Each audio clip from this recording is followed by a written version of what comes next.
Hello and welcome to Team Franco Bodybuilding Podcast. Hoping you guys are doing fantastic out there, getting it done both in and out of the gym. So today I want to mix things up a little bit and talk about the Yorton Cup. And I'm not going to dig too deep into history. That's something that you can Google or check out the OCB website. But since it's happening this weekend, and hoping even if you hear this in the future, you can learn about the Yorton Cup. And I want to discuss my experiences and basically the experience of competing in it, judging it, and also just attending as a spectator along with helping clients do the show. It's pretty amazing how this show has grown over the years, and some of the facts is that, yes, it is considered one of the largest, or probably the largest drug-tested pro event with the amount of prize money, but we've had some issues in the past where it gradually grew, and then we had an oopsies with another organization and basically had to start all over again. But to reach the point that it's at now and to be witnessing it is pretty phenomenal. If you guys don't know, the Yorton Cup is named after Chet Yorton, who a lot of people believe he is the father of natural bodybuilding, where he actually competed drug-free, beat Arnold at one time, basically, I think it was in the late 60s, promoted the first natural drug-tested event. And for you guys that don't know, Matt Shepley, the founder of the OCB, was a big fan, historian of natural bodybuilding and the path that it was taking basically in the 70s and the 80s. And long story short, on his behalf, he started the OCB in 2003.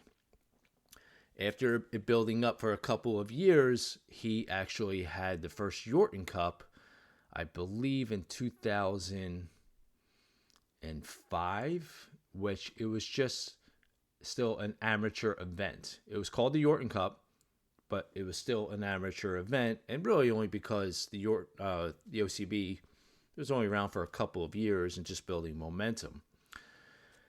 Flash forward to 2007, where the Yorton Cup then became the premier pro show for the OCB.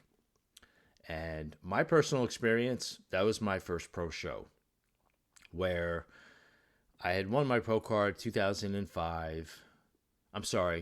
Did my first OCB show in 2005, won my pro card in 2006, and then I was just so eager to do the Yorton Cup, so I jumped in. It was hosted in Washington, D.C., basically where the OCB was founded, and all the shows were happening in Maryland and all that time, Mid-Atlantic area.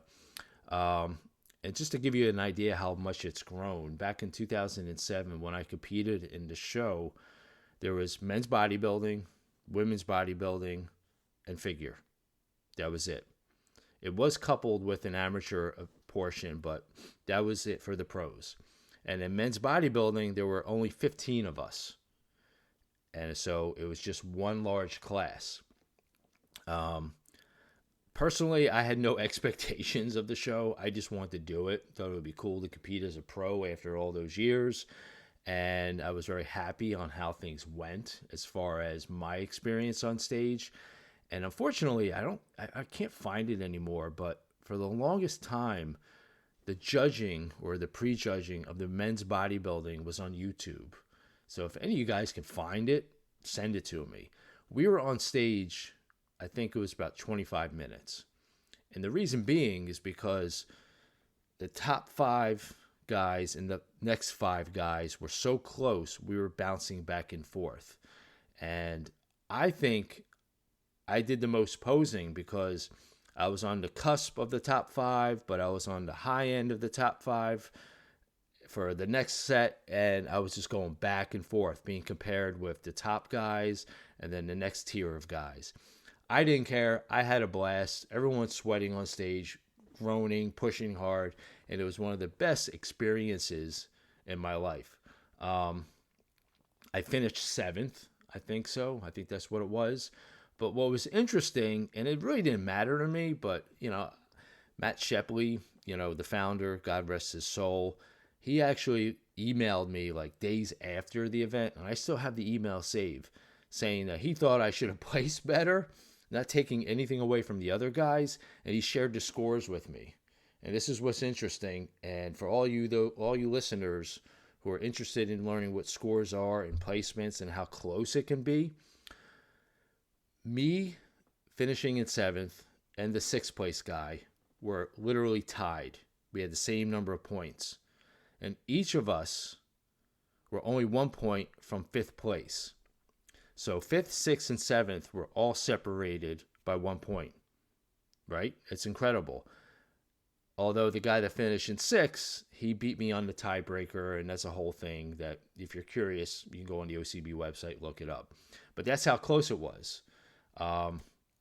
One of the highlights was just watching Philip Ricardo. He had won the Yorton Cup a couple of times, and just seeing him on stage, and just a nice guy. It was just, humbling to share the stage with him, and he was like the first one that we saw the glutes, especially in natty athletes. And to me, that's one of the experiences and bragging rights, saying that I competed in the first pro Yorton Cup, which happened in 2007. Yeah, it was pretty awesome. So following years, as far as my involvement in the Yorton Cup, I remember attending, I think in 2008, the following year.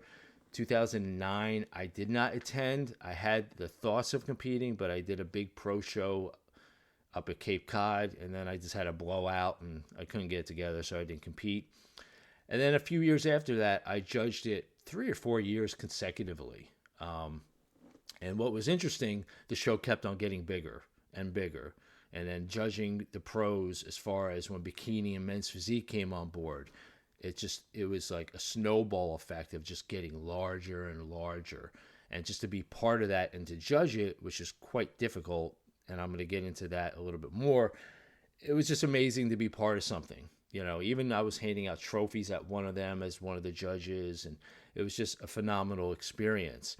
I've had some clients do the shows over the years, and I was fortunate enough to coach Donna Shea Farrington, and she was the pro figure winner, I believe it was 2013. So I remember actually judging that show, but I pulled myself away because I didn't judge the figure, which is the common trend for me because I'm always putting figure competitors in the show, but just watching her take the title was awesome.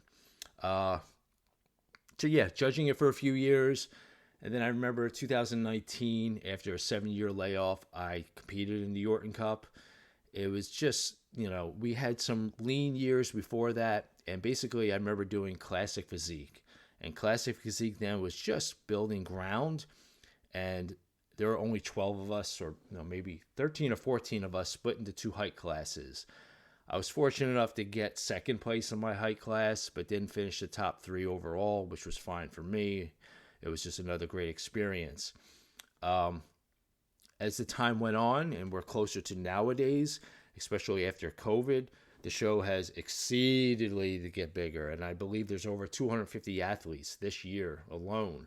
And this is the second consecutive year that they're having men on one day and women on the next day. I did actually go to the show 3 years ago with my daughter, where it's being held now, Charlotte, North Carolina. The venue is awesome.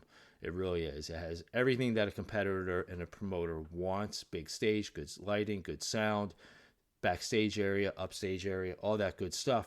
So when I attended, I believe it was 2023, I did have a few clients doing the show. Always a good time hanging out with them.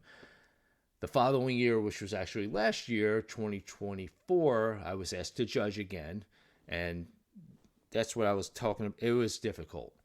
I think the show had about 220, 230 competitors. It was a long day, and when it comes to judging a big event like this, it is challenging. That's why we have 7 judges. They pick judges throughout the country, experience level, all that. But you still question yourself as a judge, because you can have one class, and and I would say half the class, if there's 8 people on stage, 4 of them could be deserving of first place. right? And that's going to my point with my little story about when I was judged in 2007, that 1 point separated three of us. So I'm pretty sure that was the case last year. When I judge, especially big shows, I'll write down my placements and then I compare it. When they actually are called out, the top five and then the top three for the money. And I was pretty close. Some I nailed, some I was off by 2 placements. But then again, that's why we have 7 judges, high and low get dropped. So it balances out. So I think I did well. But still, it is hard because, again, at this level, it really comes down to not only having, which you're expected to have, the muscle size for the division that's accordingly, the symmetry, the balance, the level of conditioning accordingly, and obviously the presentation and posing.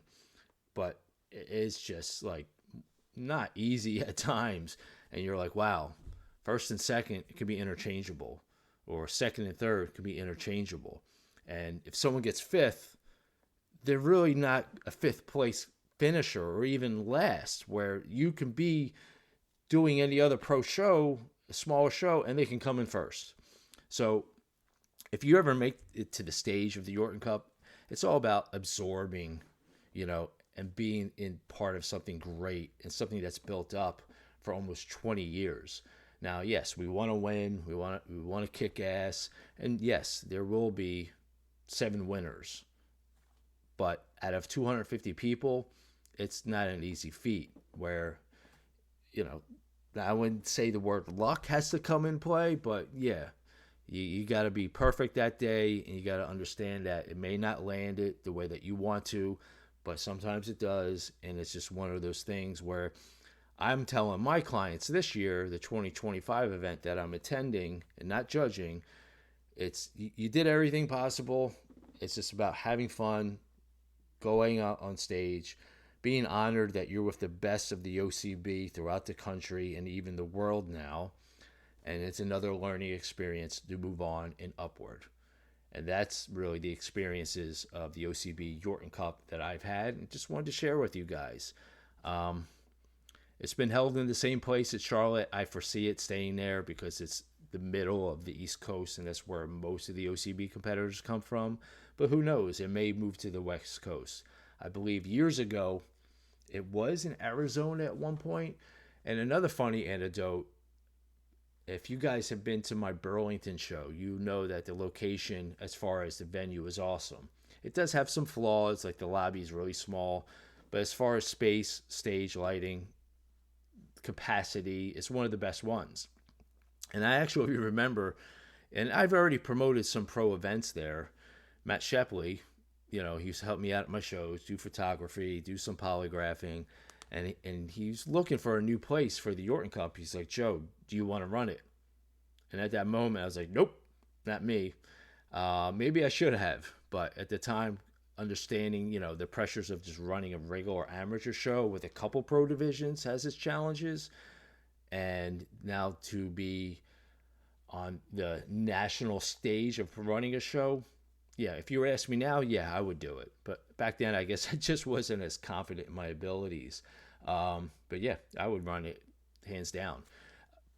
But it was interesting because he had the faith in me. And that to me is another memory that I'll always have as far as just being part of the OCB for, almost 20 years now. Wow, yeah, 20 years since 2005 since I competed in the OCB, 2006 since I started promoting. So if you guys get a chance, I always say it's worth the trip. If you just want to see the men's bodybuilding, the men's division, or be the whole event, it's a nice city, nice area to hang, and it's definitely worth attending to.